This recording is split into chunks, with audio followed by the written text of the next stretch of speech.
My dear students, আজকের ক্লাসে আলোচনা করব বৃত্তীয় গতি বা সার্কুলার মোশন।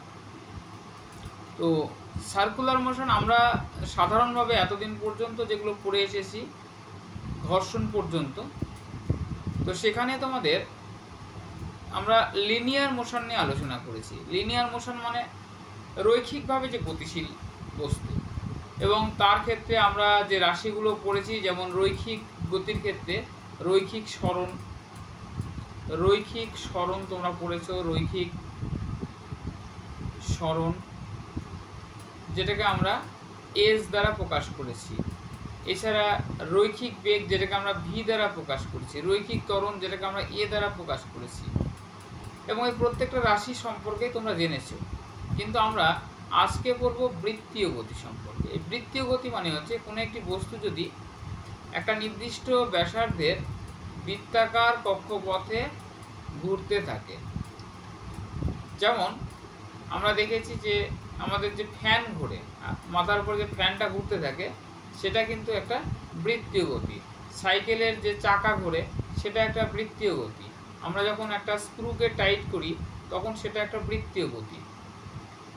তো এই বৃত্তীয় গতির ক্ষেত্রেও একই রকমের, অর্থাৎ রৈখিক গতির ক্ষেত্রে যে সমস্ত রাশিগুলো ছিল, বৃত্তীয় গতির ক্ষেত্রেও কিন্তু সেই একই রাশিগুলো আছে। তবে সেগুলোকে আমরা বলবো, যেমন রৈখিক সরণ বলছি, তেমনি আমরা বলবো কৌণিক সরণ, কৌণিক বেগ, কৌণিক ত্বরণ। এই রকম রাশিগুলো সম্পর্কে আমরা প্রথমে আজকে জেনে নিচ্ছি। তো আমরা একটা আর ব্যাসার্ধের বৃত্তাকার পথ আমরা এখানে ধরে নিয়েছি। এই ব্যাসার্ধ হচ্ছে আর, এটার কেন্দ্র হচ্ছে ও, আর আমি ধরলাম এটার ব্যাসার্ধ পরিধির উপর একটি বিন্দু, সেটা হচ্ছে এ। এবারে আমরা এই বৃত্ত পথ ধরে এ থেকে বি বিন্দুতে একটি বস্তু আসলো, এবং তার জন্য ধরে নাও যে তার টি পরিমাণে সময় লেগেছে। বোঝা গেল? তাহলে একটা বস্তু বৃত্তাকার পথে এ থেকে বি বিন্দুতে গেল এবং তার জন্য সময় লেগেছে টি সময়। এর ফলে তোমরা দেখতে পাচ্ছ এই কেন্দ্রে একটি কোণ উৎপন্ন হয়েছে, এটাকে বলা হচ্ছে কেন্দ্রীয় কোণ থিটা। এখানে এই থিটাটাই হচ্ছে কৌণিক সরণের পরিমাপ, অর্থাৎ কৌণিক যে সরণ, এই কৌণিক সরণটা আমরা মেজার করছি থিটা দ্বারা। এখন এই যে এবির যে দৈর্ঘ্য, অর্থাৎ এবি যে চাপটা আমরা নিয়েছি, এই এবি চাপের যে দৈর্ঘ্য, সেটা হচ্ছে আমরা ধরলাম এস। অর্থাৎ এই এসটা যদি থিটাটা খুবই ক্ষুদ্র হয়, তাহলে এসটা কিন্তু একটি সরল রেখা করে আমরা বিবেচনা করতে পারি। এবং বৃত্তীয় গতির মানে বৃত্তের ক্ষেত্রে আমরা জানি চাপ বাই ব্যাসার্ধ, এইটা হচ্ছে কৌণিক মান। তার মানে এস ইজ ইকুয়াল টু কি হচ্ছে আর ইন্টু থিটা। এসটা হচ্ছে রৈখিক সরণ এবং থিটাটা হচ্ছে কৌণিক সরণ। তাহলে বুঝতে পারছো যে রৈখিক সরণ আর কৌণিক সরণের মধ্যে যে রিলেশনটা আমরা দেখতে পাচ্ছি, সেটা হচ্ছে এইরকম, S is equal to R into theta. এসটা হচ্ছে রৈখিক সরণ, আরটা হচ্ছে ব্যাসার্ধ, থিটাটা হচ্ছে কৌণিক সরণ। এই কৌণিক সরণ এটি একটি রাশি, এবং এই রাশিটির একক কি হবে? এর একক হবে, এই রাশিটির একক হবে, থিটাকে আমরা কি করি? রেডিয়ান এককে মাপি, অর্থাৎ এর একক হবে রেডিয়ান। ঠিক আছে? আচ্ছা, এবার এটা যেহেতু বললাম একটা রাশি, তাহলে রাশি মানে আমরা ডিরেকশন অনুসারে আমরা বলি দু রকমের রাশি আছে, একটা হচ্ছে স্কেলার রাশি আর একটা হচ্ছে ভেক্টর রাশি, তাই তো?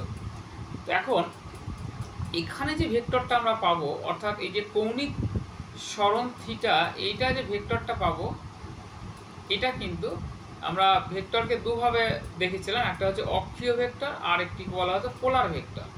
পোলার ভেক্টর হচ্ছে যার একটা নির্দিষ্ট দিক আছে, যেমন ধরো রৈখিক সরণ, রৈখিক বেগ, রৈখিক ত্বরণ বা বল বা ভরবেগ, এগুলোর একটা নির্দিষ্ট দিক আছে, তাই এগুলোকে বলা হতো পোলার ভেক্টর, বা বাংলাতে আমরা বলতাম এগুলোকে মেরু ভেক্টর। মেরু ভেক্টর। কিন্তু এই কৌণিক গতির ক্ষেত্রে যে সমস্ত ভেক্টরগুলো আমরা পাবো তাদেরকে বলা হবে অ্যাক্সিয়াল ভেক্টর, বা আমরা বাংলাতে বলবো অক্ষীয় ভেক্টর। কেন অক্ষীয় ভেক্টর বলা হবে?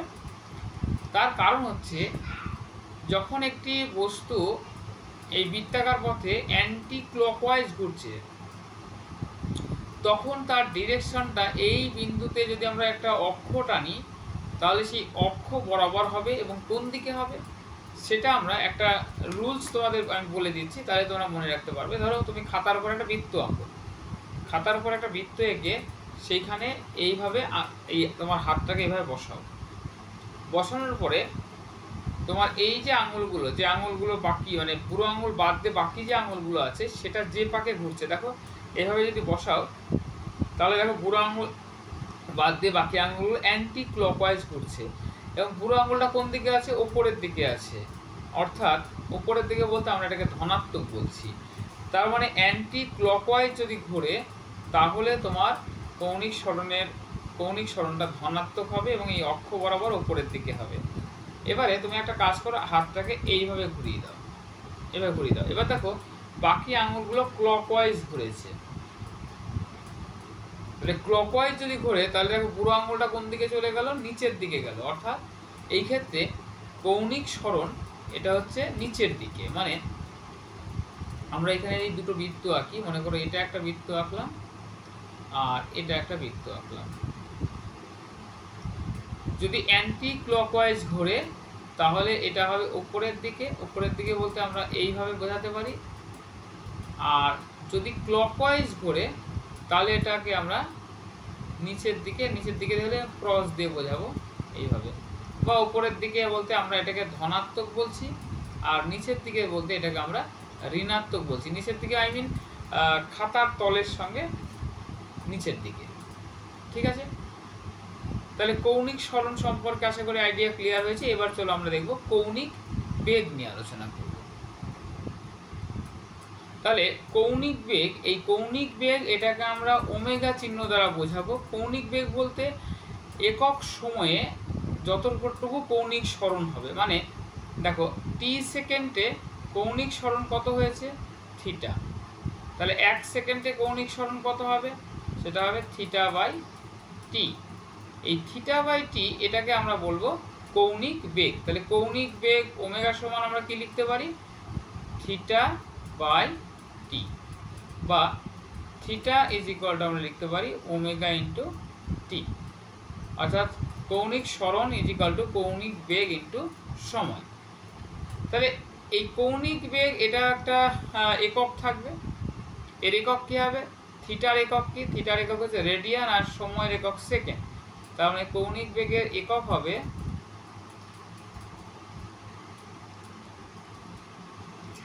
এর ইউনিটটা কি হবে? এর ইউনিট হবে রেডিয়ান পার সেকেন্ড। ইউনিট হবে রেডিয়ান পার সেকেন্ড। ডাইমেনশন কি হবে?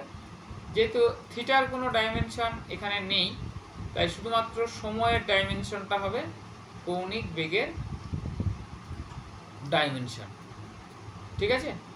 এবং এটাও কিন্তু একটা অক্ষীয় ভেক্টর। এর ডিরেকশনও আমরা যেভাবে আগে দেখেছিলাম ঠিক একই রকমভাবেই হবে।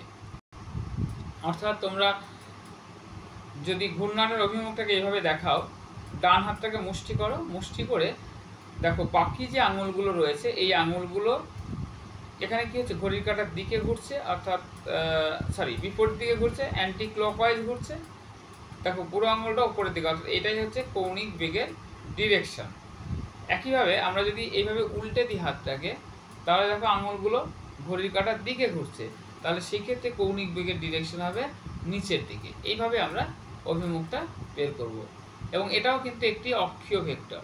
কৌণিক বেগ এটাও একটা অক্ষীয় ভেক্টর বা অ্যাক্সিয়াল ভেক্টর। এটিও একটি অক্ষীয় ভেক্টর।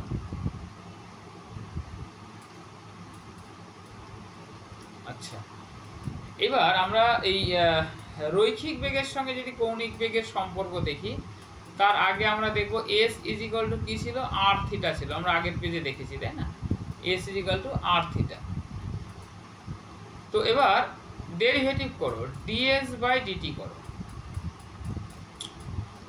আচ্ছা, এখানে আর দেখো ব্যাসার্ধ, এটা কিন্তু কনস্ট্যান্ট একটা রাশি, তাহলে কনস্ট্যান্ট রাশি যেমন তেমনই থাকলো, এটা হবে ডি থিটা বাই ডিটি।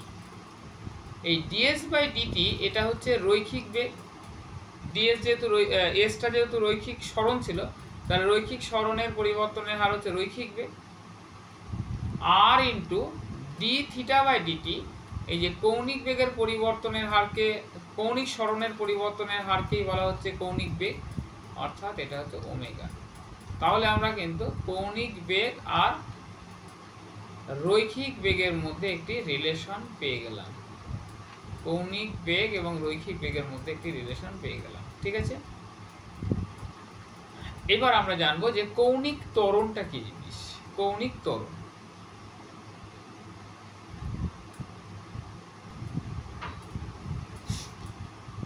তো এবার আসি কৌণিক ত্বরণ কি। কৌণিক ত্বরণ হচ্ছে কৌণিক বেগের পরিবর্তনের হারকে বলা হচ্ছে কৌণিক ত্বরণ। তাহলে কৌণিক বেগ ওমেগা এটা সমান ছিল আমরা জানি থিটা বাই টি। এখন এ বিন্দু থেকে বি বিন্দুতে এই বস্তুটি যদি কৌণিক বেগের পরিবর্তন হয়, অর্থাৎ সময়ের সঙ্গে যদি কৌণিক বেগের পরিবর্তন হয়, কখন হয়? ধরো তুমি একটা ফ্যান চালিয়েছো, তো ফ্যানটা যখন ঘুরতে শুরু করছে তখন কিন্তু আস্তে করে, এবং তারপরে একটা সময় আস্তে আস্তে আস্তে আস্তে তার গতিবেগটা বাড়তে থাকে। তাহলে কৌণিক গতিবেগ যখনই বাড়বে, সঙ্গে সঙ্গে কিন্তু তার কৌণিক গতিবেগ যখনই বাড়বে সঙ্গে সঙ্গে তার কিন্তু কৌণিক ত্বরণ বাড়তে থাকবে। আবার ফ্যানের সুইচ অফ করে দাও, সেক্ষেত্রে কিন্তু মন্দন, কৌণিক মন্দন হবে, মানে যেহেতু বেগটা আস্তে আস্তে কমে যাচ্ছে, কৌণিক মন্দন হবে। তাহলে কৌণিক ত্বরণ এটাকে আমরা আলফা চিহ্ন দ্বারা বোঝাবো। এটা মানে হচ্ছে omega 2 minus omega 1 by T, অর্থাৎ কৌণিক বেগের পরিবর্তনের হারকেই বলা হচ্ছে কৌণিক ত্বরণ, বা আমরা এটাকে কোলনবিদ্যার সাহায্যে লিখতে পারি ডি ওমেগা বাই ডিটি।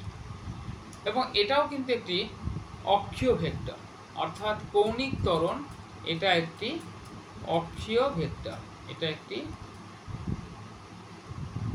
একটি অক্ষীয় ভেক্টর বা অ্যাক্সিয়াল ভেক্টর।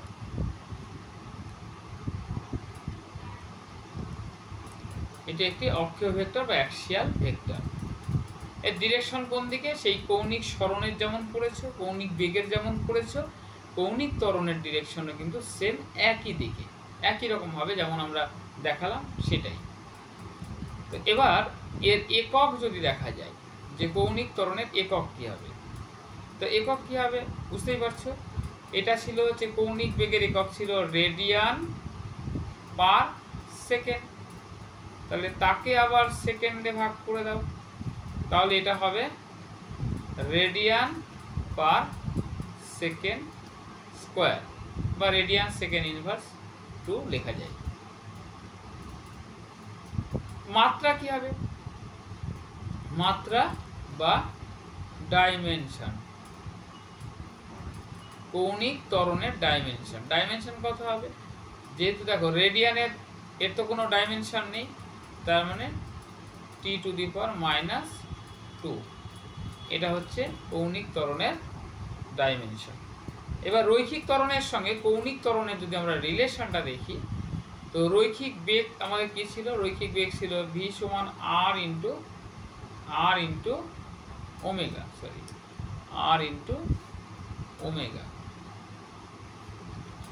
এখন রৈখিক ত্বরণ এ সমান আমরা কি জানি? dv by dt। তাহলে এবার এটা ডেরিভেটিভ করে দাও, dv বাই dt করো, আর তো কনস্ট্যান্ট, আর কনস্ট্যান্ট থাকলো d ওমেগা বাই dt। এবার এই যে dv বাই dt এটা মানে কি? এটা মানে হচ্ছে a, তার মানে a is equal to r into d omega by dt. D omega by dt মানে দেখো এখানে কি আছে? আলফা। তাহলে এটাই হচ্ছে কৌণিক ত্বরণ এবং রৈখিক ত্বরণের মধ্যে একটি রিলেশন আমরা পেলাম। কৌণিক ত্বরণ এবং রৈখিক ত্বরণের মধ্যে সম্পর্ক। এবার এই তিনটে রাশিকেই আমি একসঙ্গে করে লিখে দেখাবো তোমাদের, এবং এদের মধ্যে কিছু রিলেশন আমরা দেখব। যেমন এস ইজ ইকুয়াল টু হচ্ছে R into theta, V is equal to R into omega, আর A is equal to R into alpha. তো এখানে একদম সিমিলারিটি দেখো, রৈখিক গতির ক্ষেত্রে যে রাশিগুলো আছে সেখানে আমরা কিভাবে পারবো, কৌণিক গতির সঙ্গে সম্পর্কযুক্ত রাশি কৌণিক সরণ, কৌণিক বেগ, কৌণিক ত্বরণ, এগুলোকে যদি আমরা জাস্ট এই ব্যাসার্ধ যে বৃত্তাকার পথে ঘুরছে তার ব্যাসার্ধ দিয়ে যদি গুণ করে দিই, তাহলেই করেসপন্ডিং রৈখিক গতির সেই রাশিগুলোকে কিন্তু আমরা পেয়ে যাব। বোঝা গেল? আচ্ছা, আর একটা জিনিস ভালো করে লক্ষ্য করে দেখো যে রৈখিক বেগ এটা কিন্তু আর এর উপর ডিপেন্ড করছে। তার মানে ধরো একটা বস্তু এইখান থেকে এখানে গেল, হ্যাঁ, এখান থেকে এখানে গেল, এটা ও বিন্দু। একটা জিনিস খেয়াল করে দেখো, কৌণিক সরণ এখানেও যা হবে, এখানেও কৌণিক সরণ দেখো থিটা হয়েছে, এখানেও থিটা হয়েছে, অর্থাৎ প্রত্যেকটা আর এর ক্ষেত্রে আর এর মান এদিকে যতই বাড়ুক না কেন কৌণিক সরণ কিন্তু পরিবর্তন হয়নি। কিন্তু আর পরিবর্তনের সঙ্গে কিন্তু রৈখিক সরণ এস এর মান দেখো, এখানে এস এর মান একরকম, এস এর মান এদিকে আরো একটু কম, এদিকে আরো কম, অর্থাৎ এস এর মান কমে যাচ্ছে, রৈখিক সরণ কমে যাচ্ছে।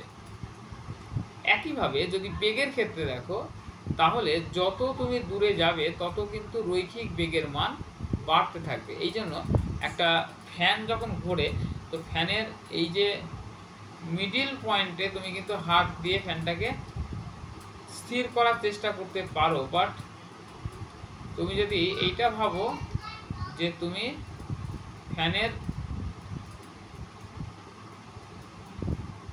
এই ব্লেডে এইখানে টাচ করে ফ্যানটাকে থামাবে, তাহলে কিন্তু বিপদে পড়ে যাবে। কারণ কি, এখানে তোমার কৌণিক বেগ এখানেও যা, কৌণিক বেগ এখানেও তাই, কিন্তু কৌণিক বেগ এই লাইনেও যা হবে, কৌণিক বেগ এখানেও তাই হবে, কিন্তু রৈখিক বেগ কিন্তু আলাদা হবে। কারণ যেহেতু এখান থেকে দূরত্ব বেড়ে যাচ্ছে তাই বিভিন্ন দূরত্বে রৈখিক বেগ বিভিন্ন, এবং যত তুমি দূরে যাবে তত রৈখিক বেগের মান কিন্তু বাড়তে থাকবে। এটা কিন্তু মাথায় রাখতে হবে। হ্যাঁ, তাহলে আর এর উপর কিন্তু নির্ভর করছে, এবং আলফা কৌণিক রৈখিক যে ত্বরণ সেটাও কিন্তু আর এর উপর ডিপেন্ড করছে। তো আশা করি তোমরা এই পর্যন্ত বুঝতে পেরেছো। এবারে আমরা একটা জিনিস দেখবো, সেটা হচ্ছে আমরা রৈখিক গতির ক্ষেত্রে কিছু ইকুয়েশন দেখেছিলাম, মানে সমীকরণ দেখেছিলাম, equation of motion for linear মোশনের ক্ষেত্রে। এবার ওই একই রকমের কিছু সমীকরণ আমরা দেখব, কিছু ইকুয়েশন আমরা দেখব যেটা কৌণিক গতির ক্ষেত্রেও আছে, এবং সেগুলো দিয়ে আমরা নিউমেরিক্যাল প্রবলেমও সলভ করব। তো চলো এবারে আমরা সেই রকম কিছু প্রবলেম মানে ইকুয়েশন দেখব, এবং আমি দুটো কম্পেয়ার করব, পাশাপাশি রেখে তোমাদেরকে আমি দেখাবো। দুটোকে পাশাপাশি রেখে দেখাচ্ছি, তাহলে তোমাদের বুঝতেও সুবিধা হবে।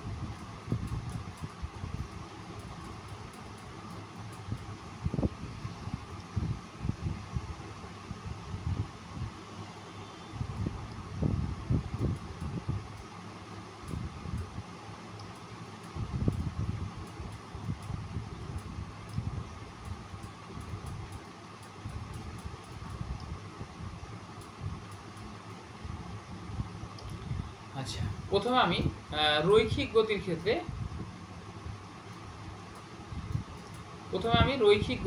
দেখছি। রৈখিক গতি আর এটা হচ্ছে কৌণিক গতি।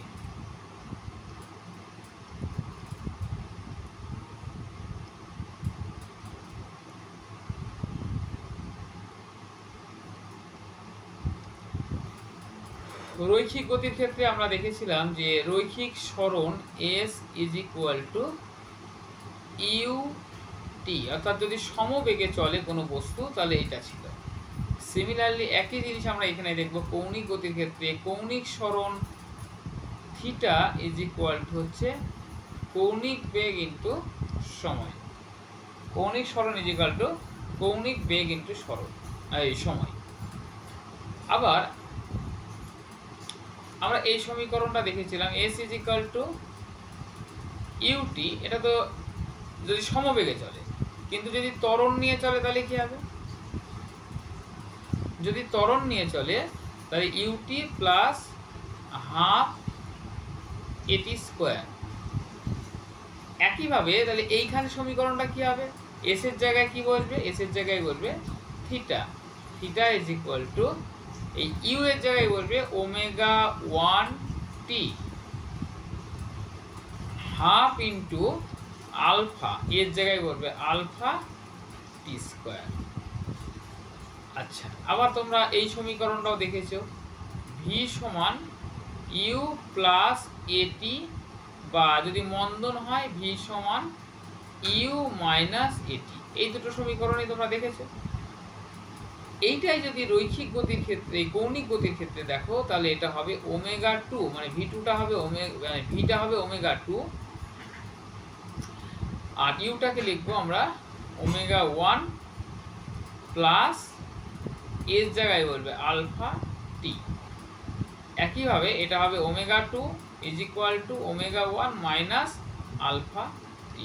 তাহলে বুঝতে পারছো যে রৈখিক গতির মতোই কিন্তু সমীকরণগুলো, শুধু আমরা রাশিগুলোকে পাল্টে দিচ্ছি। আবার এটাও তোমরা দেখেছো যে v square is equal to u square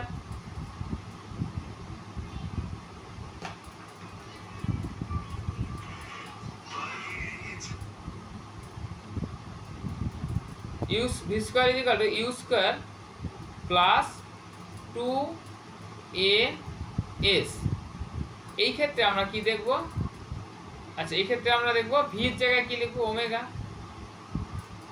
omega 2 square is equal to omega 1 square plus 2 alpha, আর এস এর জায়গায় আমরা লিখবো theta, 2 alpha into theta.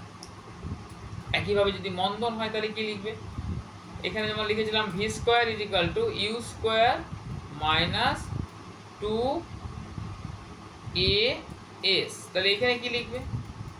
Omega 2 square সমান omega 1 square minus 2 alpha theta. এই যে সমীকরণগুলো আমরা দেখলাম, এইগুলোর সাহায্যে আমরা কিছু নিউমেরিক্যাল প্রবলেম সলভ করব। তো এটা আমি ধরে ধরে অন্য একটা ক্লাসে আবার করাবো, কিন্তু এই মুহূর্তে আমি একটা প্রবলেম অন্তত তোমাদেরকে দেখাই, একটা প্রবলেম করে দেখাই। যেমন এখানে একটা অঙ্ক আছে। আচ্ছা, আমি অঙ্কটা লিখে নিচ্ছি। ধরো এই একটা অঙ্ক আছে, যে অঙ্কটা হচ্ছে এরকম, স্থির অবস্থা থেকে ঘুরতে শুরু করে একটা চাকা 30 বার আবর্তনের শেষে 60 রেডিয়ান পার সেকেন্ড কৌণিক বেগ অর্জন করে, চাকাটির কৌণিক ত্বরণ কত? তাহলে এখানে কি কি দেওয়া আছে প্রথম থেকে দেখো। স্থির অবস্থা মানে ওমেগা 1 সমান 0, শুরু করে একটি চাকা 30 বার আবর্তন করে, 30 বার আবর্তনের ফলে এই বেগটা লাভ করে, অর্থাৎ omega 2 is equal two 60 radian per second. 30 বার ঘুরেছে, তাহলে কৌণিক সরণ কত হবে? কৌণিক সরণ হবে একবারে হয় 2 পাই, তাই না? এই দেখো, এই একবার যদি ঘুরে তাহলে কত হয়? এই টোটাল অ্যাঙ্গেলটা কত হয়? পাই এবং এই পাই, 2 পাই হচ্ছে। তাহলে 30 বার ঘুরলে কৌণিক সরণ হবে 60 পাই। আমাদের বের করতে বলেছে কৌণিক ত্বরণ। চলো একটু আমরা আগের পেজটা ঘুরে আসি। আগের পেজে আমরা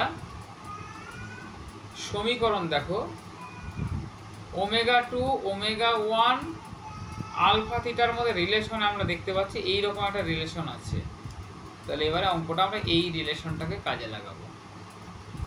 omega 2 square is equal to omega 1 square 2 alpha এবং থিটা, 2 আলফা থিটা, তাই তো ছিল 2 আলফা থিটা। হ্যাঁ ঠিক আছে। আচ্ছা তাহলে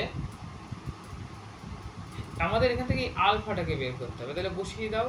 আচ্ছা এখান থেকে এটা তো 0, তাহলে ওমেগা 2 মানে হচ্ছে তোমার আচ্ছা একবারে লিখি, আলফা সমান আমি একবারে লিখে নিচ্ছি, omega 2 square minus omega 1 square by 2 into theta. ঠিক আছে।